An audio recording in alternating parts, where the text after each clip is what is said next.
Cili është komenti juaj dhe si e shikoni ju raportin e Parlamentit Evropian, raportin vjetor për Shqipërinë? Ku duhet përmirësohet Shqipëria dhe ku janë gabimet e qeverisë?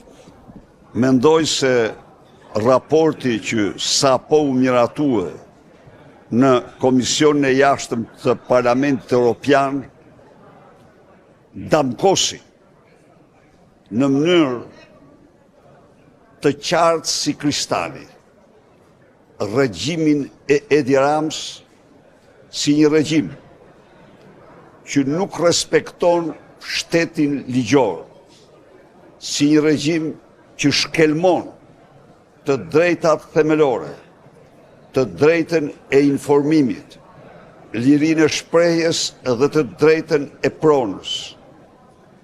Në raport damkoset regjimi i Edi Rams si një regjim në të cilin ndërhyhet politikisht fuqishëm në sistemin e drejtësisë, u shpreh shqetësim i madh për stokun e madh të dosjeve, çka nënkupton mungesë procesi të drejtë ligjor për qytetarët shqiptar. Ky raport denoncoi me qartësinë më të madhe farsën elektorale të vit të 11 majt 2025. Mbasi, e vërteta është raporti citon hyrjen e raportit të përbashkët të OSBE, ODIHR-it, Parlamentit Evropian, Këshillit të Europës dhe Asamblees Parlamentare të OSBE-s, në të cilën që rrjeshtat e para thot se qeveria përdori burimet të gjëra për të dominuar në zgjedhje. Pra, faktikisht ajo do të thot se qeveria me shteti ligjor i shndroi zgjedhjet në një farsë elektorale. Raporti gjithashtu denoncon Olta Xhashkën dhe Edi Ramën, jo me emra, por i denoncon aferën e tyre, denoncon parlamentin me mos zbatimin e vendimit të gjykatës kushtetuese, konkretisht për Xhashkën dhe vullnetësinën. Raporti denon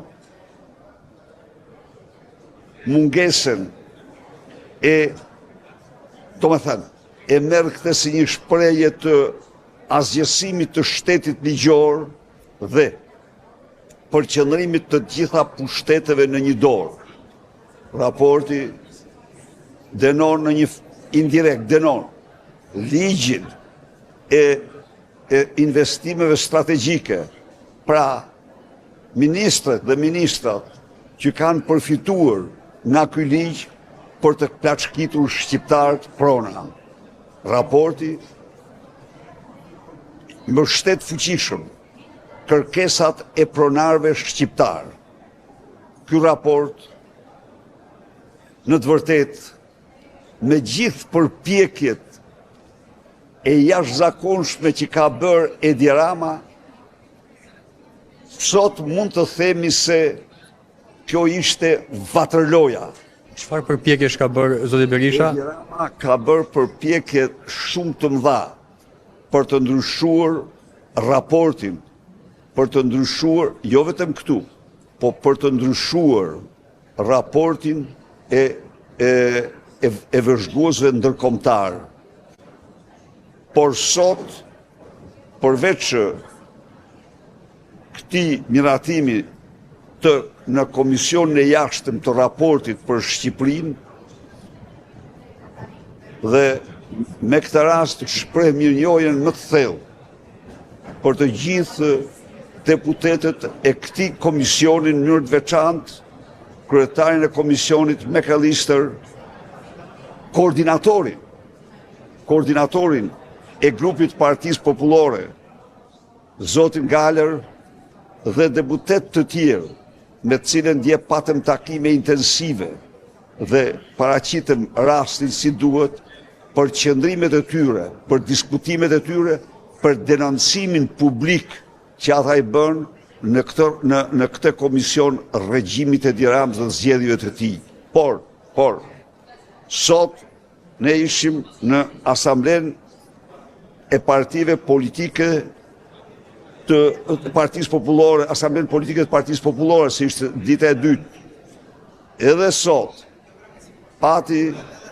Shqipëria pati përqendrim përsëri tek Shqipëria. Kërkesa e zonjës Voksh, që rezoluta e miratur në Valencia, e cila parashikoi pik për pik farsën elektorale dhe dokumenta tjera, farsën elektorale të 11 maj dhe dokumenta tjera për Shqipërinë, të sensibilizojnë më shumë institucionet ndërkombëtare që kryesohen nga personalitetet të qendrës djathtë europiane dhe qeverit e qendrës djathtë të vendeve anëtare të Bashkimit Evropian. Kërkesat e cila u prit me shumë mbështetje dhe interes nga drejtuesit e EPP-s, por dhe diskutantë. Në këtë seancë sot, përsëri, eurodeputeti dhe koordinatori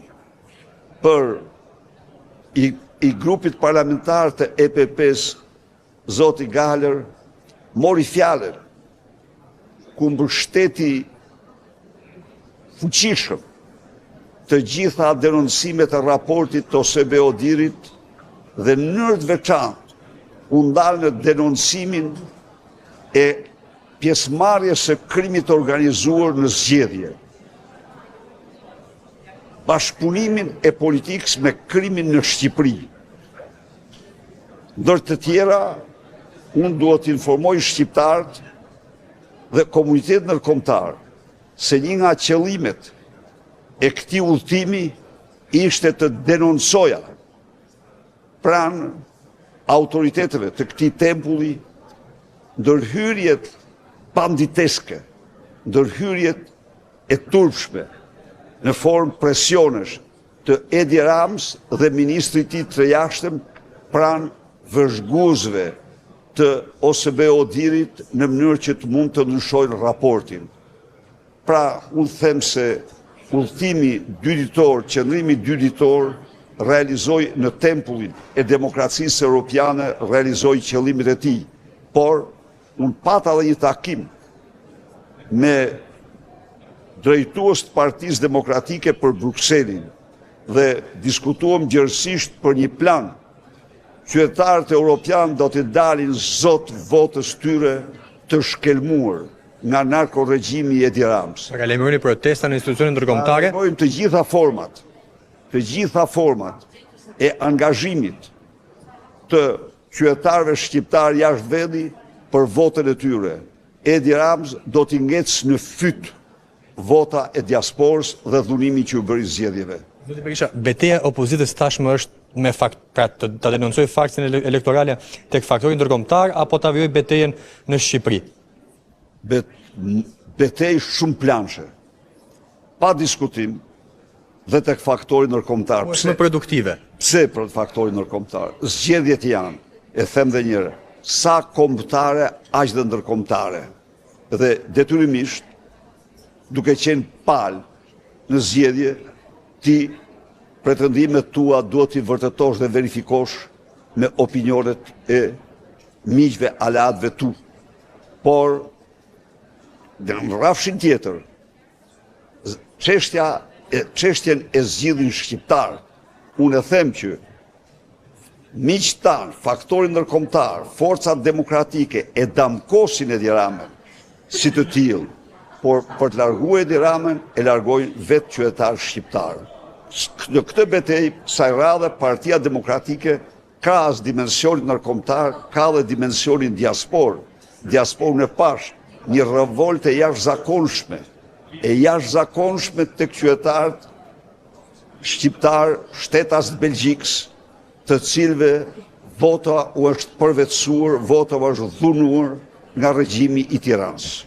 Kam edhe një pyetje të fundit. Si e shikoni ju paralajmërimin e zotit McAllister, i cili tha se edhe Komisioni i Jashtëm, Parlamentin Evropian do të dorëzojë një mision, do të dërgojë ndjes një mision faktmbledhës në Shqipëri, ashtu siç bëri ditën e dieshme me dije Partia Popullore Evropiane.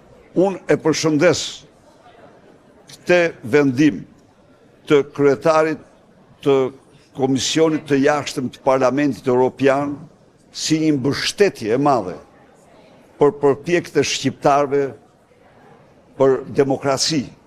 E konsideroj jashtëzakonisht rëndësishëm, por nëse në harkun kohor 24 orë njoftohen 2 fact-finding mission, kjo tregon se Shqipëria tashmë është një emergjencë, është një smur për të cilin mbi të cilin ka një fokus të madh nga tempulli i demokracisë, nga Brukseli, Parlamenti Evropian. Edhe diçka të fundit, në Komisionin e Jashtëm nuk mungon përfaqësuesve e mazhorancës, të cilët mbritën në Bruksel, një gjë të cilën ju e paralajmëroi ditën e dieshme. Si e shikoni dhe ardhmën e tyre? Është një ardhje që duhet, pra është një proces normal, apo ka diçka që Ardhja e tyre ishte një lloj sikur qeveria të niste 2 spiun për të pa aktivitetin tonë, por morën, besoj, përgjigjen më të mirë, qoftë në Komisionin e Jashtëm, po kështu edhe nga Asambleja Politike e EPP-s.